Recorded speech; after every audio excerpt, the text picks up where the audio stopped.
আজকে চলে এসেছি আইএসসিতে থাকা জোড়াসাঁকোর ধারে এই প্রবন্ধটি নিয়ে। আলোচনার বিষয়বস্তু হচ্ছে একটা এক্সট্রাক্ট, তোমাদের খুবই পরিচিত, কারণ এর মধ্যে তোমাদের যথেষ্ট পড়া হয়ে গেছে বলে আমার ধারণা। তাহলে মিলিয়ে নাও এই অংশটা কোথায় আছে, কোন পৃষ্ঠায়। সে যে কি দেখলুম কি করে বোঝাই। আলোচ্য অংশে বক্তাকে কাদের কথা এই অংশে বলা হয়েছে, বক্তা কি দেখেছিলেন, বক্তার মনোভাব তোমার আলোচনায় যেন থাকে সেটা লেখো। আলোচ্য অংশটির বক্তা অবনীন্দ্রনাথ ঠাকুর। গল্পকথক এখানে সিস্টার নিবেদিতা আর জাপানি চিত্রকর ওকাকুরার কথা বলেছেন।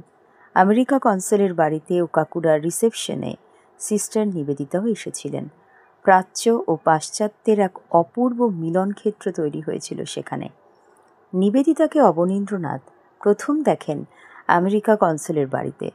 তাতে নিবেদিতা এসেছিলেন। গলা থেকে পা পর্যন্ত নেমে গেছে সাদা ঘাগরা, গলায় ছোট ছোট রুদ্রাক্ষের মালা, ঠিক যেন সাদা পাথরে গড়া তপস্বিনী মূর্তি। ওকাকুরা একদিকে, নিবেদিতা আর একদিকে। মনে হলো যেন দুই কেন্দ্র থেকে দুটো তারা এসে মিলে গেছে।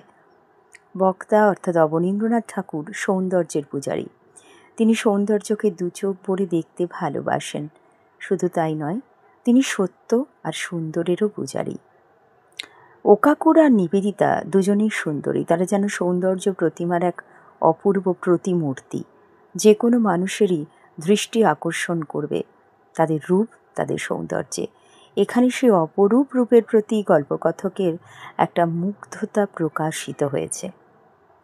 তাহলে আবার আর একটা এক্সট্রাক্ট নিয়ে চলে আসবো। আজকে এ পর্যন্তই। সবাই ভালো থেকো।